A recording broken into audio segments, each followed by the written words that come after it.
This is not my beautiful house. This is not my beautiful wife. How did I get here?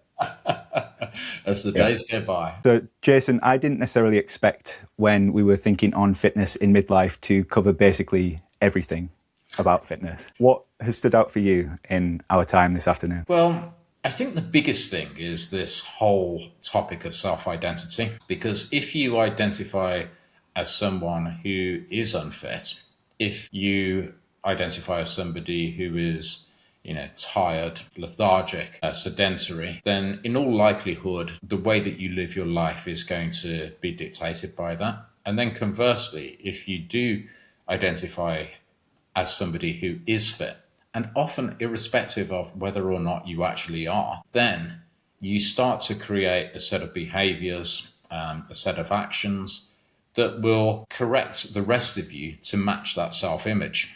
And that ultimately is, I think, the biggest thing that I did to transform myself in midlife. Yeah. And the way you describe it, from habits to the switch to even ways for people to get into it, even if their life doesn't feel that bad, even if things could be worse, has been instructive. It's been fun. It's been funny in parts. I think there have been some really earnest moments as well. Yeah, I'm excited for people to get into this. Yeah, likewise. And I just really hope that, even if it's just one person, that somebody is inspired and thinks, yeah, they reach a similar decision to the one that I reached back in January 2019. I think I'm going for this and follow through. If we can do that, then it's always worthwhile. I appreciate you, Jason, taking the time on what is possibly going to be the second hottest day of the year. We're both slowly broiling. We are obviously recording from our homes. Robotic vacuum cleaners going off your way, dishwashers going off downstairs. I think making this as real world as possible is really important, isn't it? It's one thing having ideas, it's another putting it into practice. And I think your journey is a big sign for people to understand that fitness can be for you and for whatever age. And, one thing that we've just been talking about was your first magazine cover. Could you tell us your journey up to it? Yeah, so this was the cover of Men's Fitness magazine. That was a magazine I used to read when I was 19, 20, 21, which was pretty much the last time, that was the last period that I worked out on a consistent basis.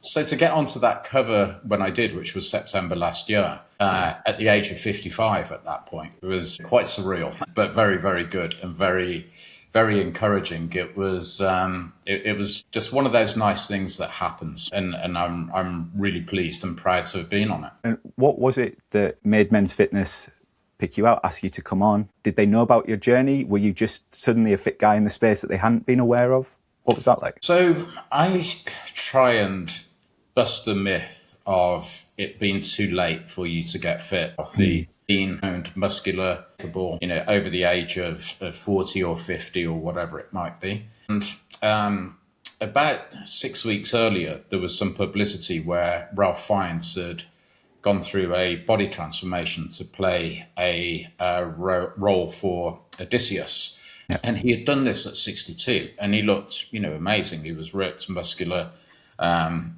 looked incredibly healthy with it.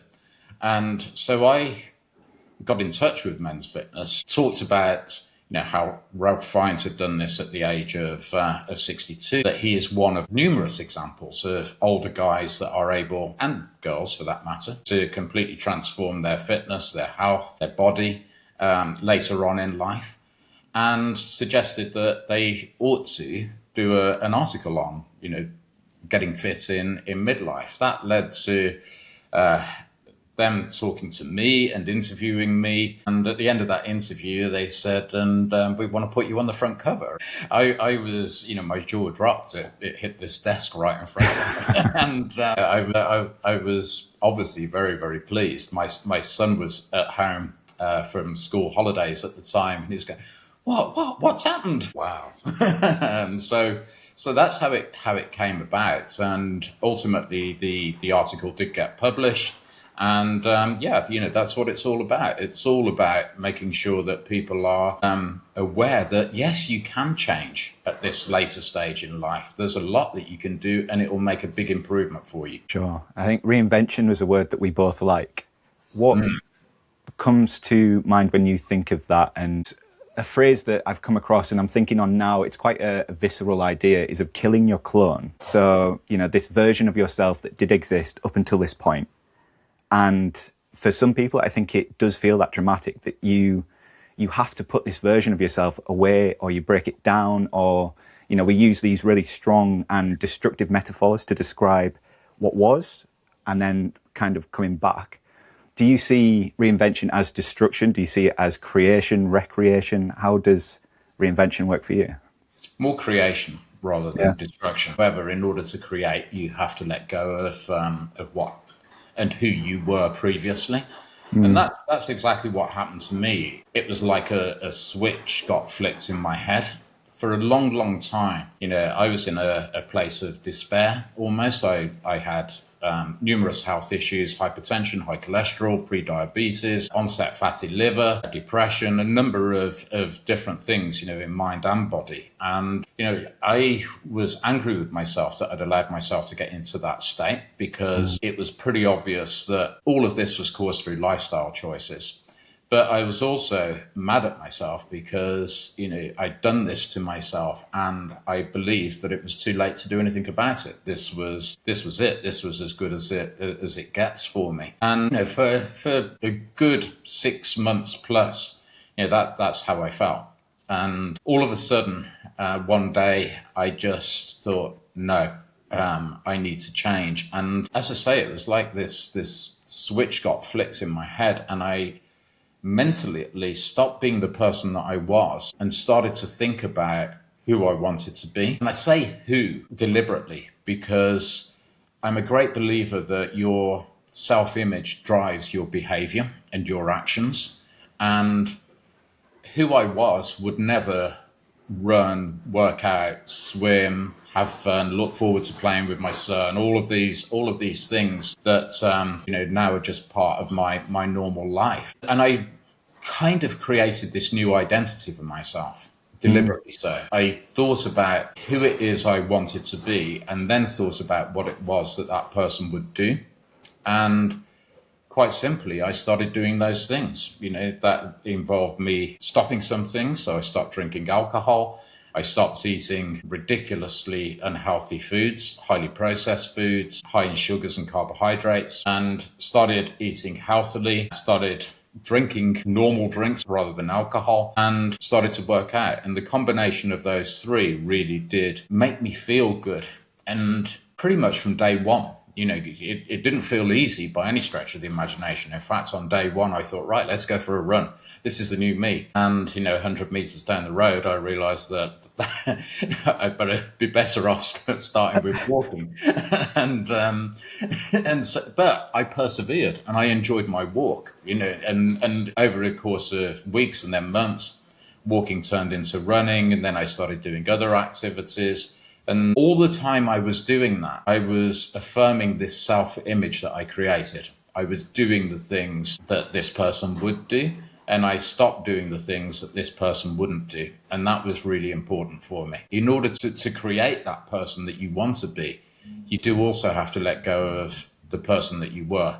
And, for a lot of people, that's the most difficult part, because, you've got very strong habits and emotions tied to those things. And walking away from them can be quite difficult. Yeah. If you have to let go of what you've known for years, maybe decades, who is that person? What happens if you don't like the new one? And what happens to the old thing? And what if people don't like me because I've changed? And there are people that I've spoken to as part of Fitness and Thinking who've had, major kind of health crises in their lives.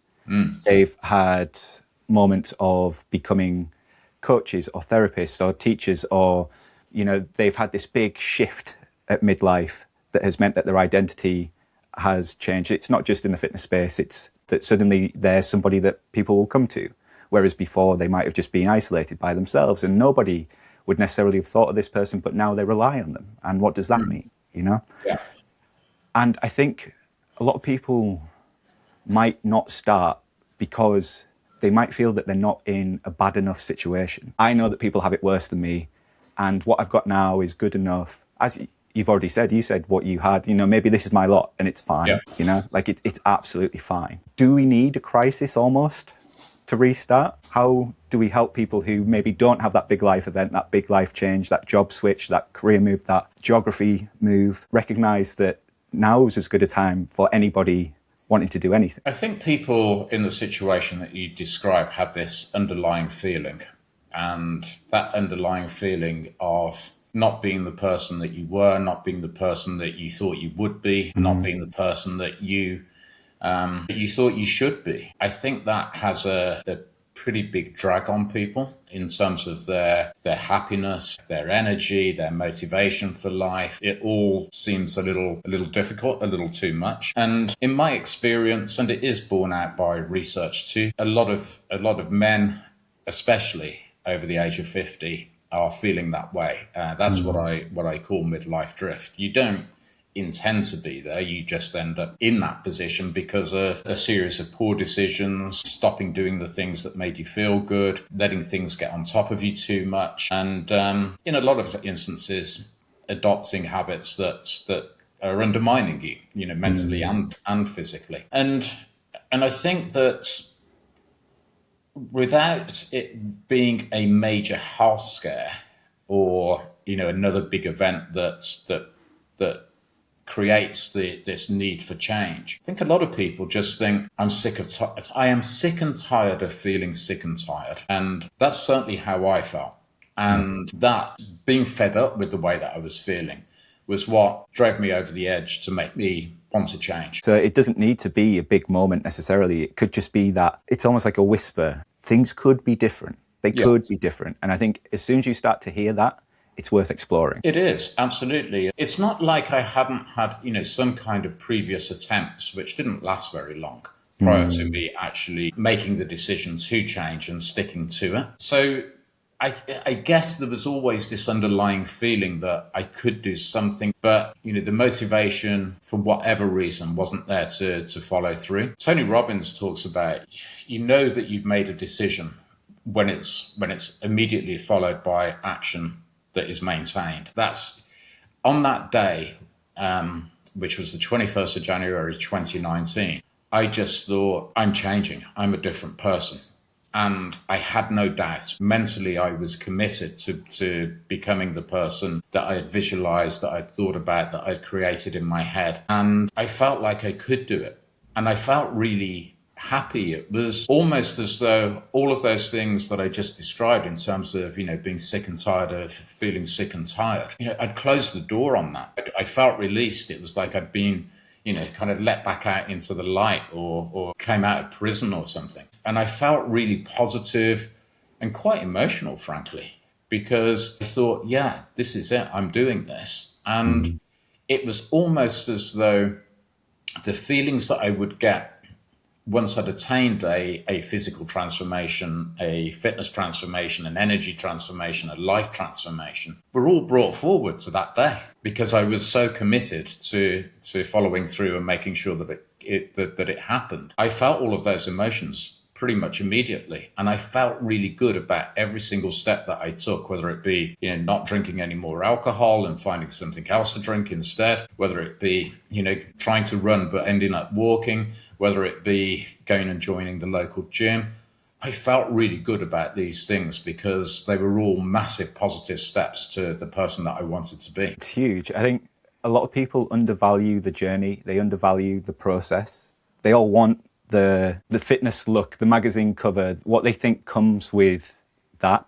And, you'll be able to attest to what does come with that, if anything different to the life that you currently live and had lived prior to that point.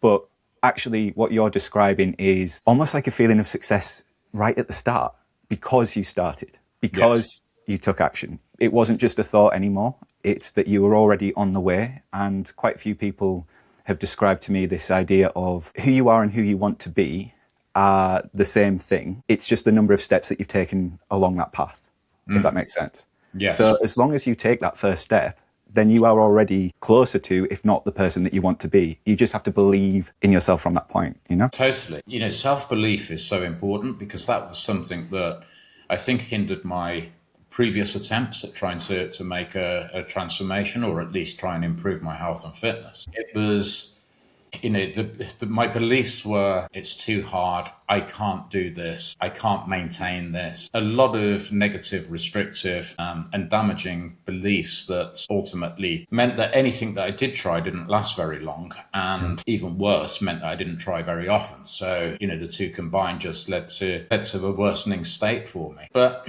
a series of things happened in the run-up to that day in January, which the first of which was, I went on holiday to Switzerland in the previous November. And at the hotel that I was staying at, there was this guy, a German guy.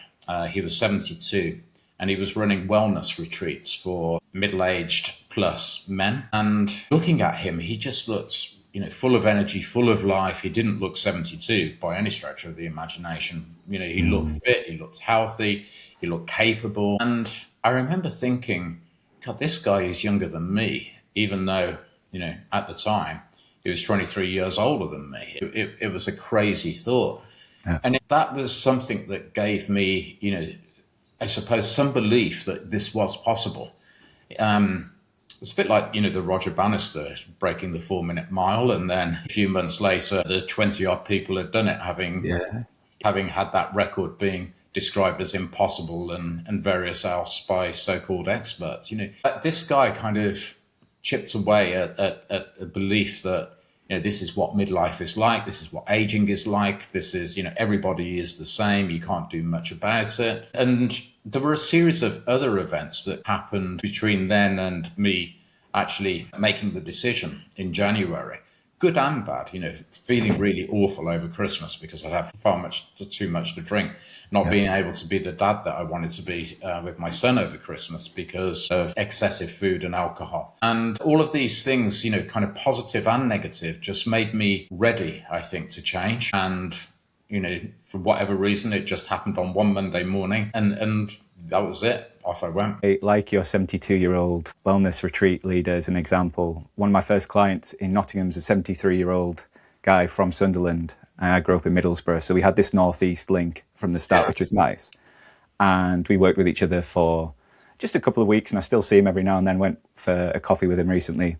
And he didn't look at me and say, oh, what I would do with your knees.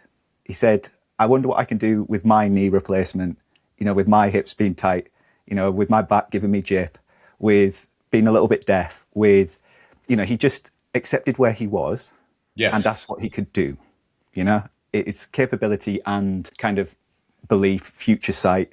I know that if I stick at this, if I take these little steps, these little actions, then I could be fitter than I am now. But it's his positivity, his drive that I still think of when I look at people in the gym. There are 37-year-olds who are not as young as him, as you described. Yes. Yeah. And, I was 49 at the time and 23 years old, younger than him, but felt 23 years older than him. It was crazy. But, I'm incredibly thankful for that, moment of chance, really, that happened. And it really did make me start to think differently about who I was, who I could be, and what I would be capable of.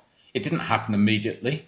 Sometimes these things don't, but it was a major contributor to me making that decision of enough is enough. I need to change. Sure. There's a nice phrase I picked up from the head physio at my gym recently. He's on a previous episode. He describes too much too soon. And I think that applies to careers, relationships, and definitely to fitness, that people think that they should be doing X, Y, and Z. And actually all they need to do, as you describe, is go for the walk. Don't try and run just yet, walk. Yeah.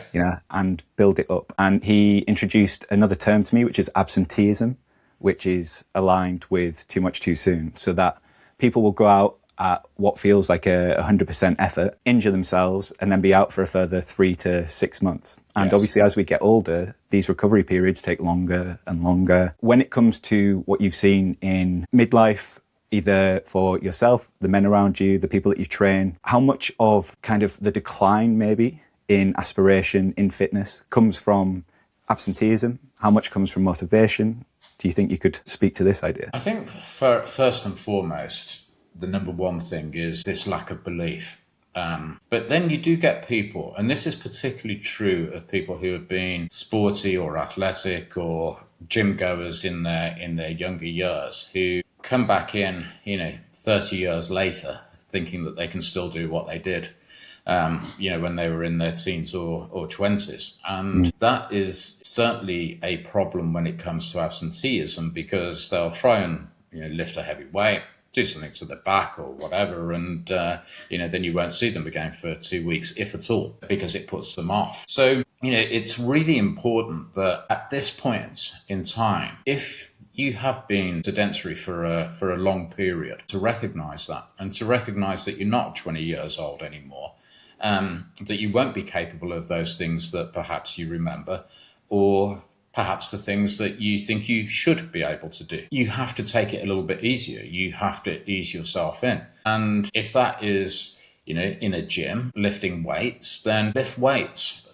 that are light and really focus on your method, your technique, your form, and make sure that you're performing every exercise in such a way that you are getting the best out of it from a muscular perspective, so that you feel the muscles that you're targeting working, that you're not putting excessive strain on those muscles, that you're not affecting joints or ligaments or tendons, that you're doing the exercises properly. And once you've got into that flow, then start increasing the weight and challenging yourself more, and using the principles of progressive overload. Absenteeism can happen for two reasons. It could be because you try to do too much and you've injured yourself, and therefore you're just incapable of continuing to work out. Or it can be that you've proven to yourself that you're no longer 20, and because you're no longer 20, what's the point? I can't lift these heavier weights that I used to be able to lift. What's the point in even trying? This isn't going to work for me. And then into that downward spiral of it's too late, and I'm never going to be able to change. So you don't want to be coming out of the gym feeling disappointed. You want to come out of the gym feeling good. And if you come out of the gym feeling that you've worked your muscles, you've got that buzz in the muscles, you'll probably have some DOMs the next day or two. Actually, that's a pretty good feeling, because you know that you have done something good and you haven't injured yourself, and you've been realistic in what you're currently able to achieve compared to where you were in your youth, and you've done your body and your mind a shed load of good. 100%. I think even people with 10,000 step goals, or whatever step goals that they might have, don't go on a walk and hammer the steps thinking, God, I really smashed that 10K steps goal. You don't need to be sweating to achieve a goal, kind of thing. You don't need to be out of breath. You don't need to have walked into the ground to have done something meaningful for your body. And I've had quite a few people that have set off. So they're at the start of their programs now. And coming out of week 1, coming out of week 2, they're saying to me, Jack, are you sure that you programmed this properly? Because it feels like I feel like I could do more, Like I feel like I could do that session again. It's like, great, you should be able to do that, because we'll make it harder next week. And if you still have this feeling, we can make it harder again. Yeah. And absolutely. It's that on-ramp, isn't it? Totally. I mean, one of the things that I remember is during COVID with the lockdowns, and when gyms were closed, I did a lot of running during that period, and I would see people walking, running or cycling on a regular basis. And the amount of people that I would see that were frankly just running too hard during that period and almost killing themselves, figuratively speaking, by pushing themselves too hard, particularly with where I live, because it's pretty hilly. And I would actually say to people, look, just take it easy. If you're only just starting out with your running, the only thing that is important that you enjoy your run. Now, if that means that you stop and get your breath and take in a view, or if you decide that you're going to walk for a period of time to get to recover your breath and take a look around and enjoy your surroundings, then do that. But when you get home afterwards, just feel as though, I really enjoyed that. And I want to do that again. If you're killing yourself and probably ending up with this feeling of, I should be able to run up this hill, I should be able to run further, I should be able to run quicker, I shouldn't be feeling like this. That's a pretty dangerous place to be from a motivational perspective. You're unlikely to to keep pushing forwards, unless you're one of these kind of people who, get some kind of pleasure from the pain.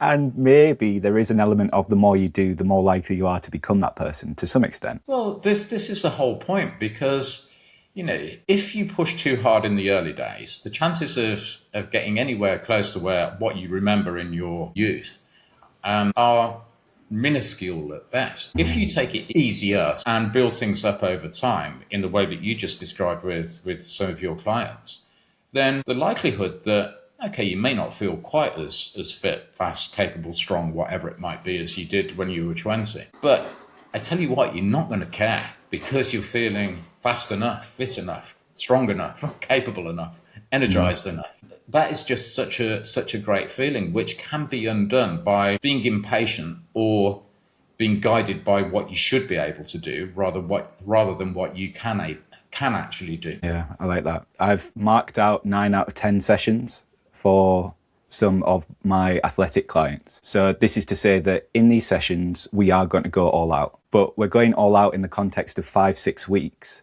of working between 6 and 8.5 out of 10. Yes.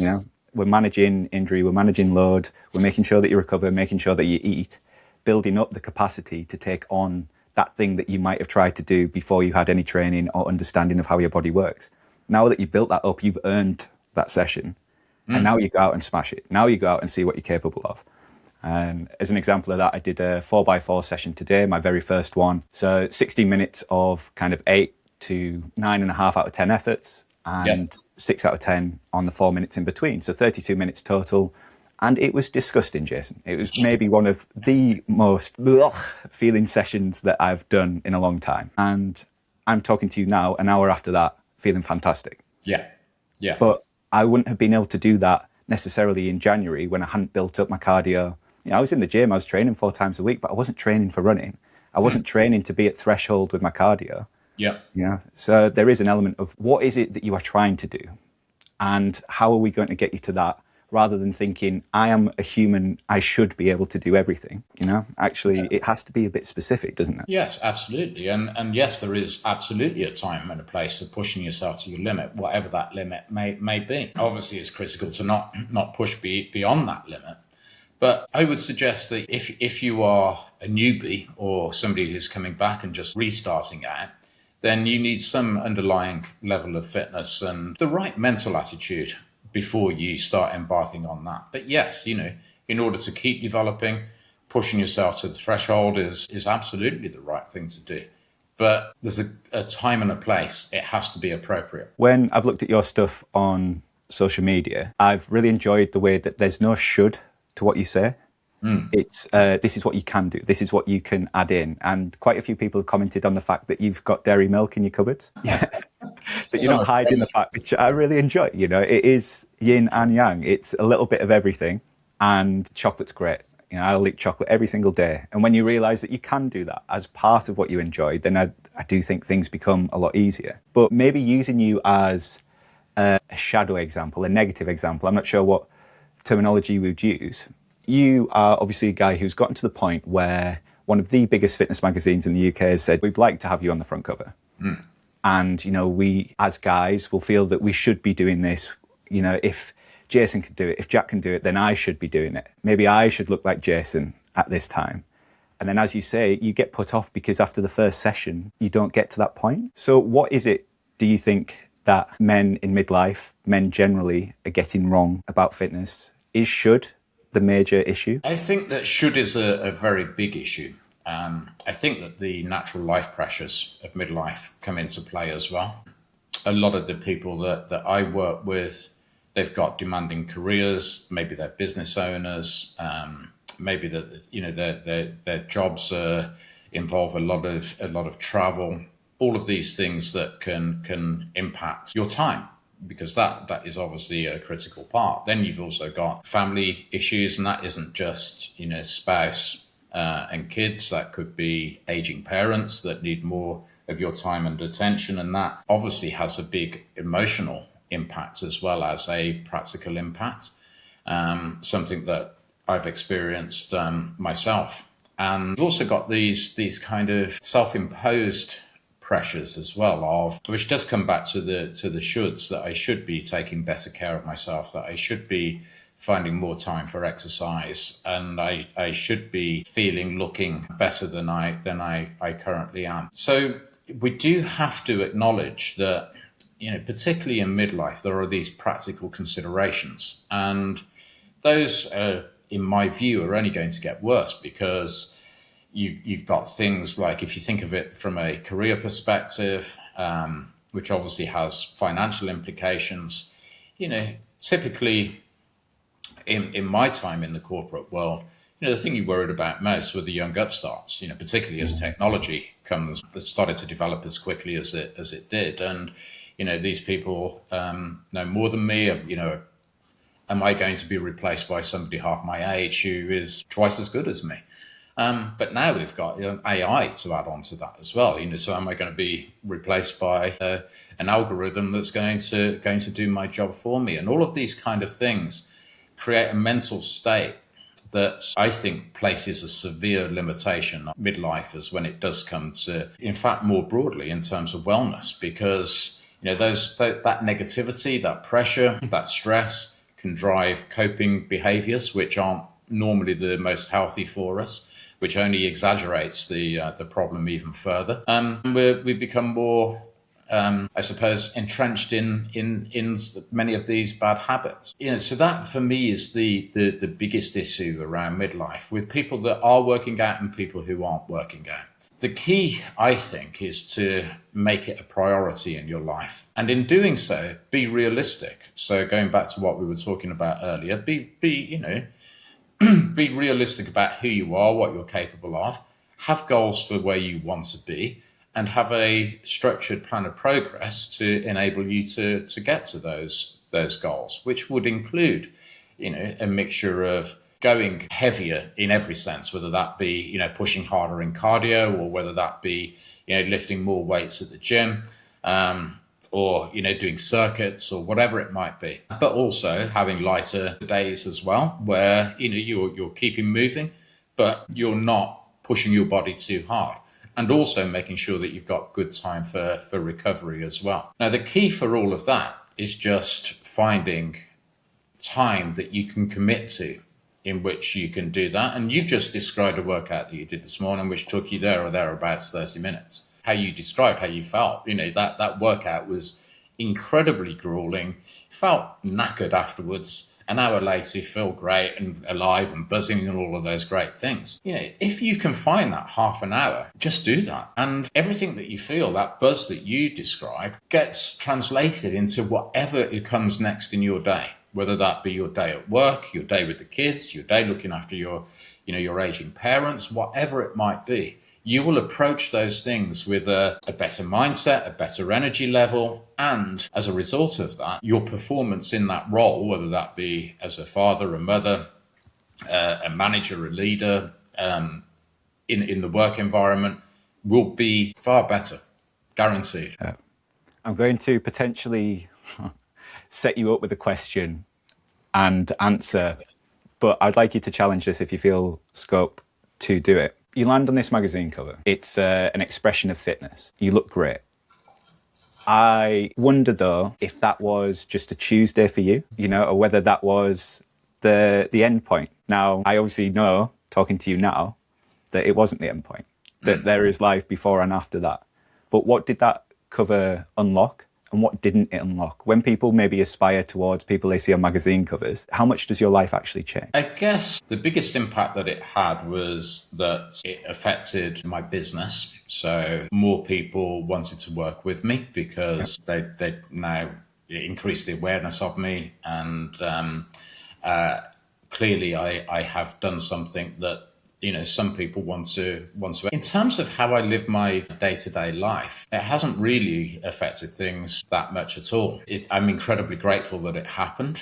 I think of it as a nice kind of reward or acknowledgement for the journey that I've been through.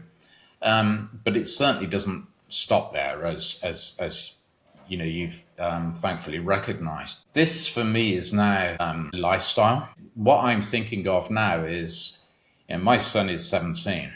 in 20 years' time, when I'm in my late 70s and he's maybe having kids himself, how do I want to be as a grandfather? Do I want to be an active grandfather? Do I want to be a capable grandfather? Do I want to be able to play with my grandkids? Do I want to be able to lighten the load on my son and look after them at times so that it helps him out and that, he can have time away himself and all of those kind of things. So that's kind of what's really on my mind now. I suppose, where the magazine cover, how that I suppose affects me is that if I go back to that day one, I pictured the person that I wanted to be. And the person that I wanted to be that I pictured was pretty much how I now am, kind of lean, athletic looking, healthy looking, all of these things. And that is ultimately why I did get put on the cover of Men's Fitness. But the thing that is really, really critical is that what you see on the outside, whether you're meeting me in person or seeing me on a magazine cover, is a reflection of what I feel on the inside. And that has always been the most important thing for me. Having that energy, that lust for life, that passion, that capability, that sense of thrill and adventure, that's what I want, and that's what keeps me going. I think that is a huge point, and hopefully a fitness and thinking point, if ever there were one, that how we appear, our physical fitness, how we're able to move physically through time and space is just one expression of self. It's one expression of fitness.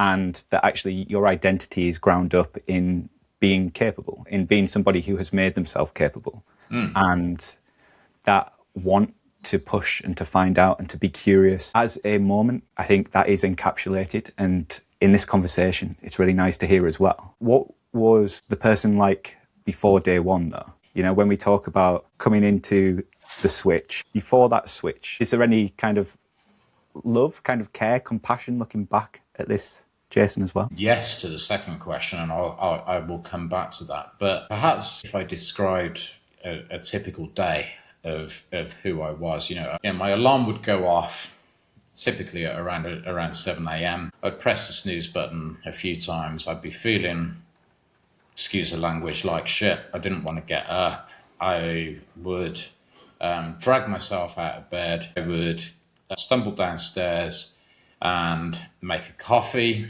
and that would be part of my process for trying to kind of wake up, if you like. I'd have another coffee, and typically another coffee before going into the shower. And then, on the way to the shower, I'd be getting my son up, and then around just after 8 o'clock, I would drive him to school. And then when I got back, depending on what meetings I had on that day, so I was typically working from home at this point, as a consultant. If I could find the space, then I'd go and have a lie down, because I'd still be feeling really crappy, frankly. And I would lie down. I'd set an alarm for, let's say, half an hour, because that's how much time that I had. Then I'd get up and I'd have another coffee, and then, I would get into my work. My day was very much dictated by things I had to do. Meetings for work, chores around the house, taking my son to school, picking him up later on in the day, preparing his supper, etc. That was how my day fell. Typically, I wouldn't have any breakfast, and quite often I wouldn't have any lunch either. And I would have my evening meal after I'd taken James to bed.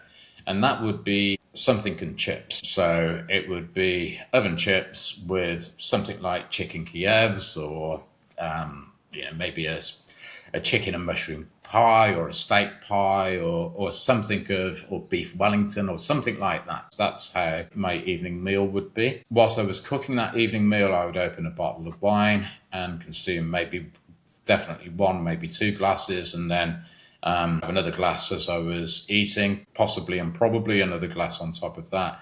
Then I would, clear up, put the TV on, watch TV, and have another glass of wine, and then drag myself off to bed at some point, around about 11 o'clock-ish. Yeah. That was how the day was. And I suppose that was just a routine. It was a habit for me. And whilst I didn't like it, there's something nice about the familiar. And because I've been doing this for so long, it was just a familiar routine for me. And I followed it pretty much every day. There were days when that would be interrupted by, I would have to go into London. So I would go straight into London having done the school run, or maybe I would be back late because of meetings later on in the day in London or in other places. But that was generally how the day looked. It was dull. I wasn't enjoying the work that I was doing.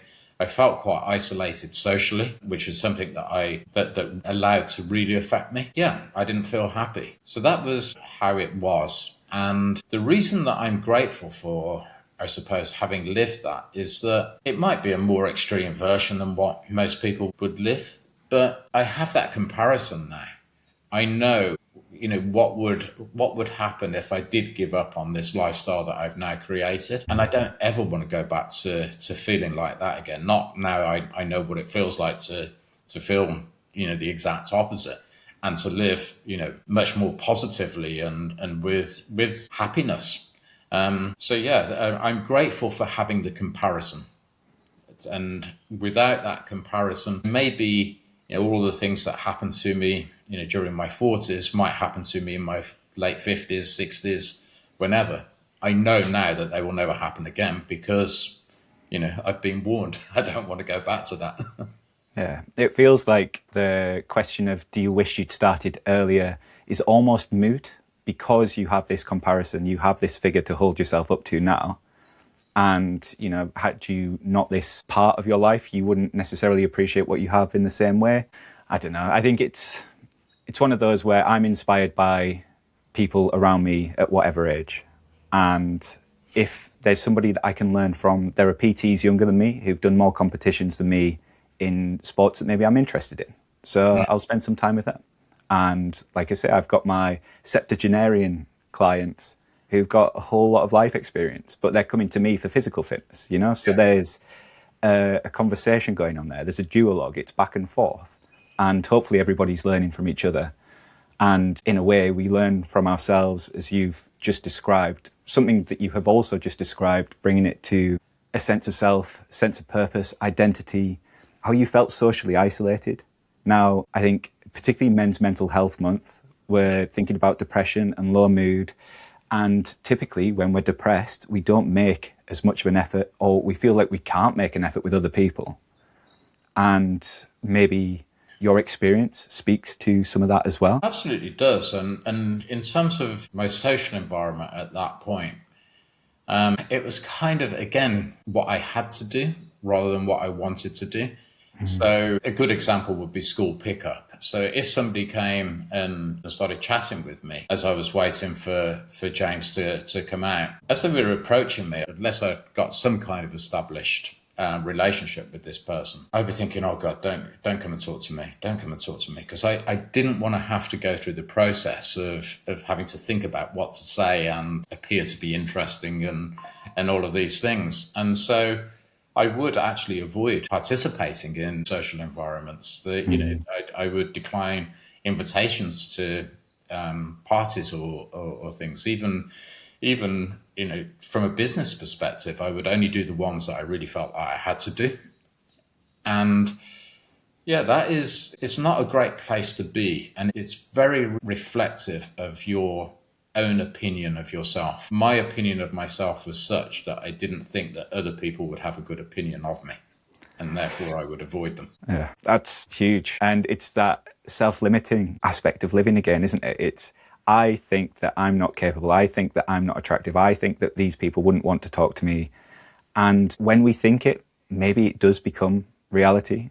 I know for me, I had yellow hair and I was very angry in the world, or in the world, at the world, when I was about 22. And I went around with a scowl on my face, almost hoping that people would scowl back, It's terrible. There was no reason for it, but I felt really cut off and really lonely. And this was coming close to like the first time I recognized that I was depressed, that I was in a bad place mentally. And when I've been in good places mentally, I've nearly always had a social circle. I've nearly always had people around me. And when I'm in a good place in my fitness, I usually have more energy for people as well. And the more people that I see, typically, the better I feel about myself. And the better I feel about myself, the harder I'll push in the gym, maybe. And then the harder I push in the gym, the better I feel about myself. And then suddenly you find yourself in this virtuous cycle. It's one of my favorite phrases, is a virtuous cycle, an uplift. And tapping into that can be just as easy or just as habituated as the depressive cycle. But I think what you described right at the start of the switch is, it's like the easiest way and the hardest way to find yourself go from one cycle to the other.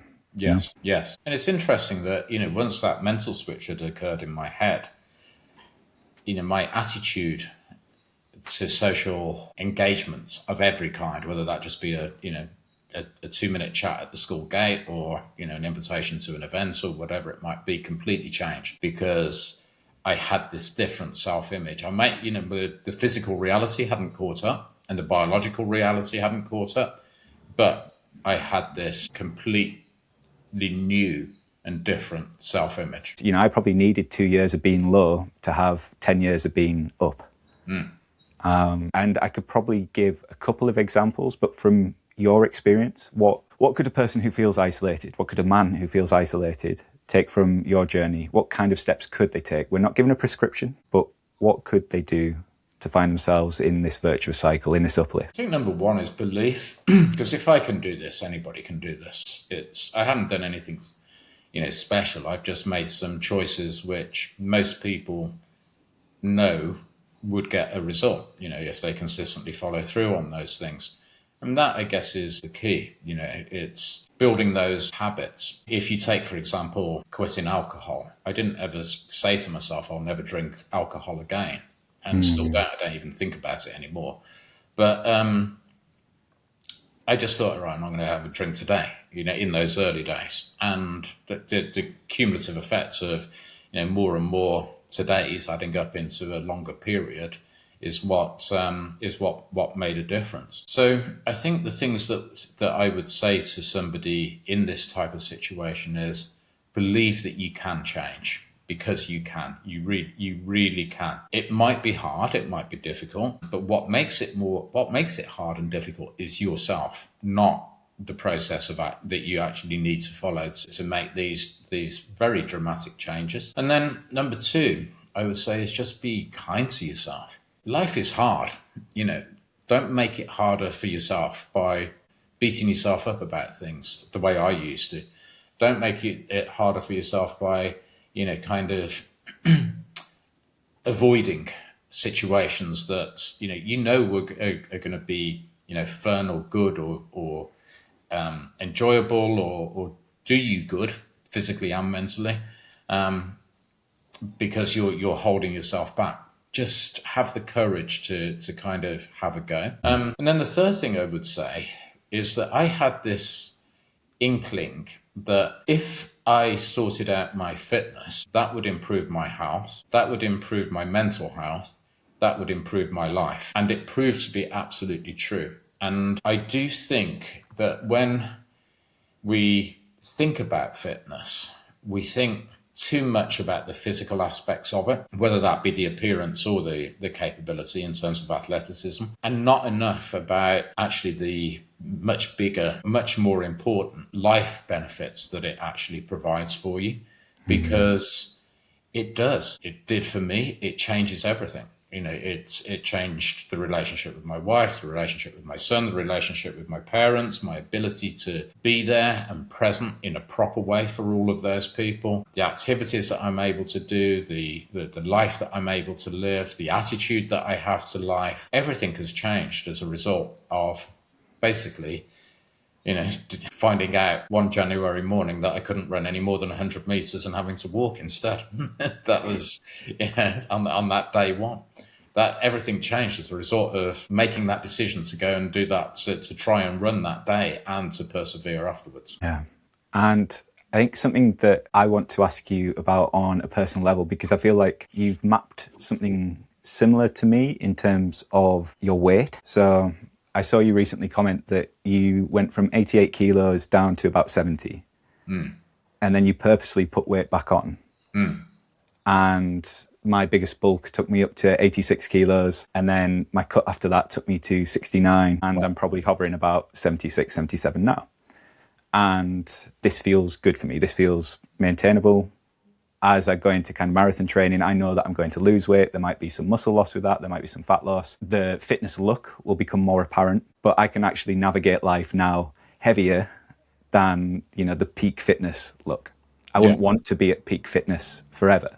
Yeah. Actually, my joints feel good. I sleep really well. My digestion's good. My skin's good. I think when you get to both ends, you recognize that there's something about the middle that's quite good. It's whether that's a philosophical standpoint, whether that's a fiscal one, again, relationships, compromise, bits of both sides, but definitely in fitness. With your journey, and I think it sounded like you chose to put weight on, that you chose to build on top of what you've done. Yes. Could you talk us through that bit? Yeah, I mean, it was only because people were saying to me, "Are you ill?"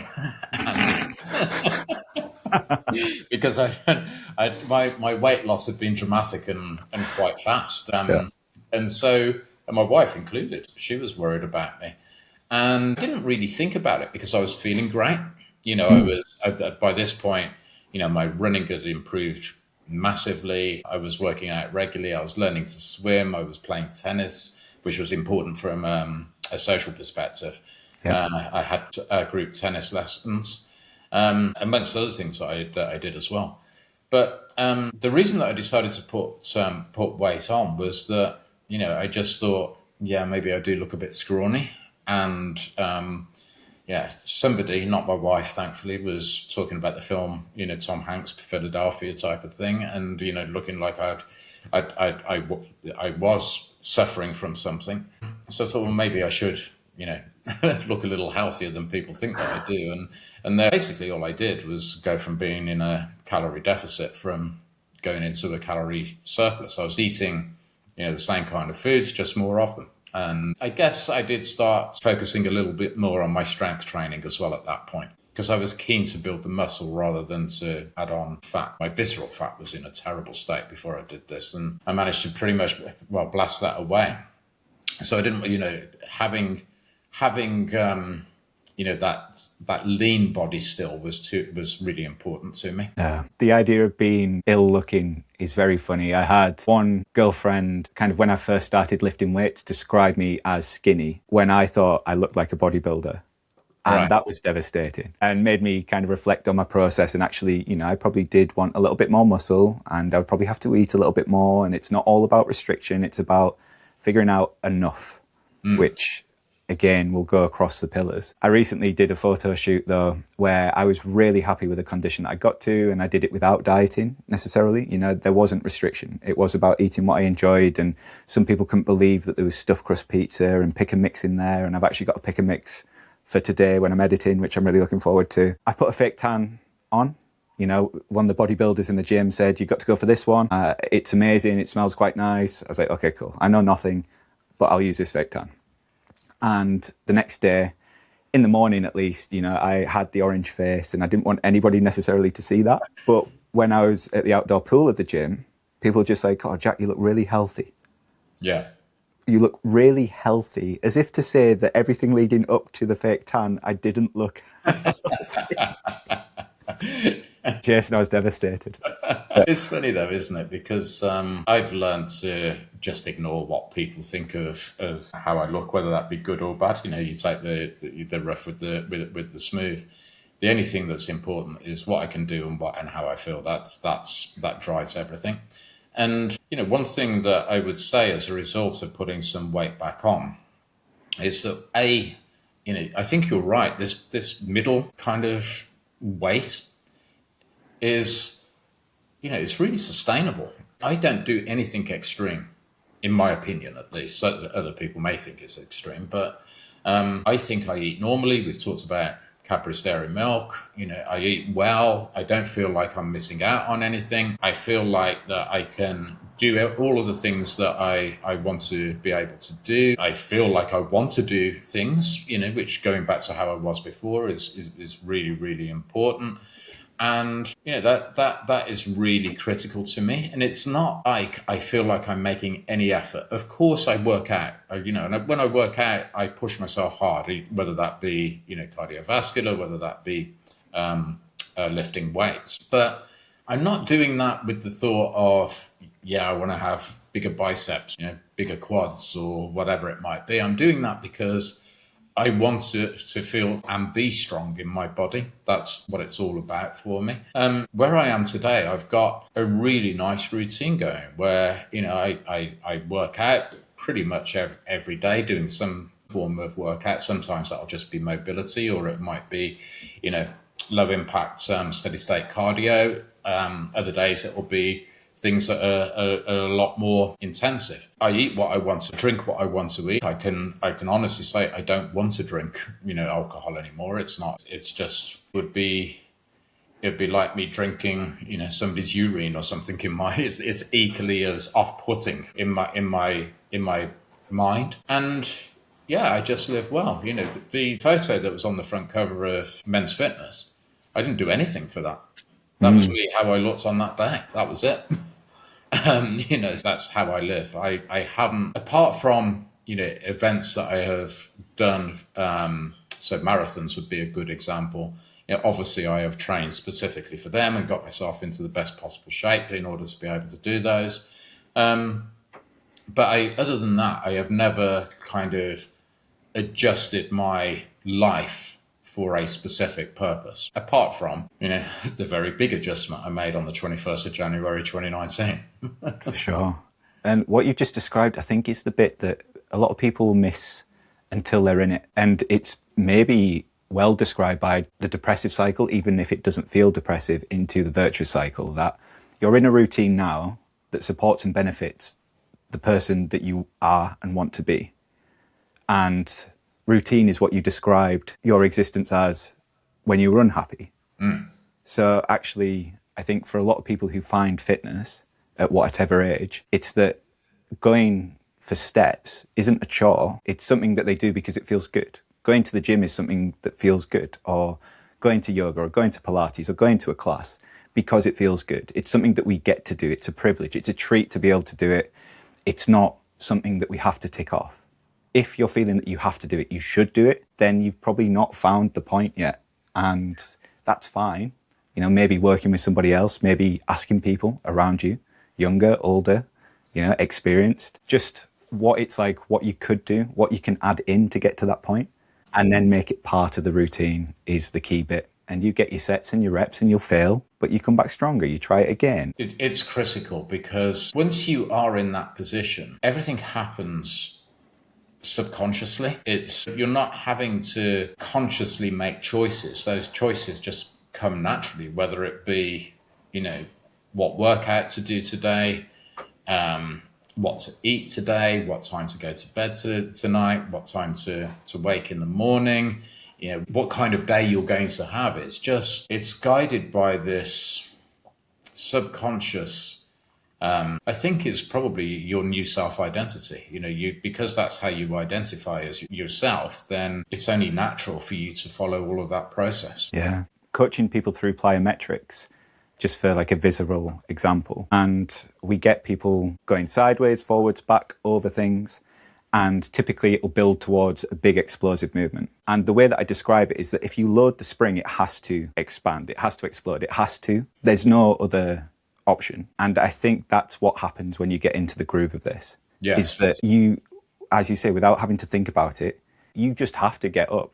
You can't help yourself. You will get up, and you will get up with a mindset that enables you to do the things that you either need to do, want to do, or enjoy doing. And they will support it because you'll have the thrill of the chase, the dopaminergic response to doing something. And then you'll have that feeling of success for having done it. And that becomes self-motivating. It really does. Sprint. As soon as that's loaded, it has to go, and it can go in any direction. So why not go forwards? Why not go towards the person that you want to be, as you described at the top of this? Precisely. In my own case, I didn't know who that person was, to be honest. So I would recommend people it doesn't take long, spend 5 or 10 minutes just thinking about, well, if I could be anyone, who would I be? And really think about, how that person would feel, how that person would look, how that person would behave, or how that person would live. Because it does, if you can do that, it can be your North Star. If you just follow that guidance, then you will become that person. It sounds really simple. And of course, in practice, it's much more difficult than that, because you have to, you do have to apply conscious effort to it, particularly at the start. But, the more you do it, that virtuous cycle that you described just starts to emerge. It's a bit like when you're driving a car on a route that you take on a regular basis. Sometimes you'll look and go, oh, how did I get here? And, and at some point you'll look in the mirror and you'll go, wow, how did I get here? and it'll just happen like that. It really will. I've just seen David Byrne in Dublin. So this is not my beautiful house. This is not my beautiful wife. How did I get here? As the days go by. Jason, I think we're close to bringing this into land, but what don't you get asked about? What have we not covered yet? What would you want to just put out there while we're in a groove? That's a very good question. What don't I get asked about? There's very little, actually. I guess I can't really think of anything that I haven't been asked about at some point. I do get asked about, things like supplements, legal and less legal. I did an interview with the Mail on Sunday, which got published a couple of days ago, and it was all about testosterone and TRT and the prevalence of social media advertising encouraging men who are feeling, a little bit down, a little bit tired, a little bit, a little bit low, to get their testosterone checked. So it's not something that I've even thought about, apart from in answering the questions about it, because it just was never on my radar. Same with anything else like that. I do take things like creatine. I do have a whey protein shake, and on mostly daily as a top up to make sure that I'm getting my protein. But neither I or 90+% of men, my age, need things like TRT to do the kind of things that I did. Because when you start doing them, one of the other parts of your virtuous cycle is that your hormonal production will change. You will produce more testosterone. You will produce more human growth hormone as well. You will also produce more endorphins and everything else, and you don't need supplements to do that. Even if your testosterone currently isn't that high, as mine wasn't, which wasn't something that I specifically had tested. It was just part of the blood tests that were conducted to find out what was wrong with me, which my focus was more on hypertension and high cholesterol. But you don't need it. You can do this, and you can improve your body and everything that comes with it as a result of just changing your lifestyle. I had exactly the symptoms that you described, and an influencer had a discount code for getting your testosterone checked. And this influencer, this PT, is reputable online. So I did it. I thought, why not? If testosterone could make my life better, cool, I'll get checked. I had it checked privately and with the NHS. And on both, NHS said that it was low, but it was low normal. And this private clinic said that it was low, therefore it needed to be boosted. Yeah. The NHS wouldn't go anywhere near it. Yeah. This private clinic had a discount code for my first month. And I unsubscribed from all the mailing lists. I didn't proceed with it. I had a chat with the people around me, doctors in the family, friends, bodybuilders, decided it wasn't my course of action. Yesterday, I got an email, 50% off your testosterone testing kit. I found what was missing was that I didn't have a social network. I was feeling really low. Yeah. And I started going to a run club every Monday out in the Peak District. And it was sunset every single time. Every single Monday, there wasn't bad weather once. And running with strangers in beautiful scenery, well, Jason, that improved my testosterone no end. Yeah, I can. Well, look, it's Yeah, absolutely, and a lot more besides, I'm sure. But Yeah. my son and I went on a Peak District, and the dogs went on a Peak District adventure a couple of summers ago, and absolutely loved it. So I can imagine what your sunset running would have been like. Yeah. So, maybe you're not necessarily low hormones. Maybe you're just low in life experience. Maybe you're just low in conversations with the people around you. Maybe you're just low in sleep. Maybe you're just low in nutrition. It's these things. What can you add in? And it doesn't necessarily need to come from an injectable or a supplement. Absolutely, Yeah. absolutely, and everything that you can do naturally is obviously better. Yeah. Jason, thank you so much for your time on this. It's been a pleasure. Where would you want to send people from here? You've obviously got your Instagram. Could you remind us what that is? Yeah, so Fit In Midlife, all one word. And you can find me on Instagram, YouTube, TikTok, Facebook, all with that name. Amazing. And is there anywhere else, or is that the starting point? That's the starting point. If you Google Fit In Midlife and my name, then you'll find lots of media interviews. You'll find my website, my coaching hub that I've just launched, which is all about longevity and wellness. So covering a broader range of topics than just exercise and fitness. But yeah, that's how you can find me. Amazing. All right, we'll drop links into the description. And yeah, thank you so much for this. It's been great. Cheers, Jason. Thanks, Sean.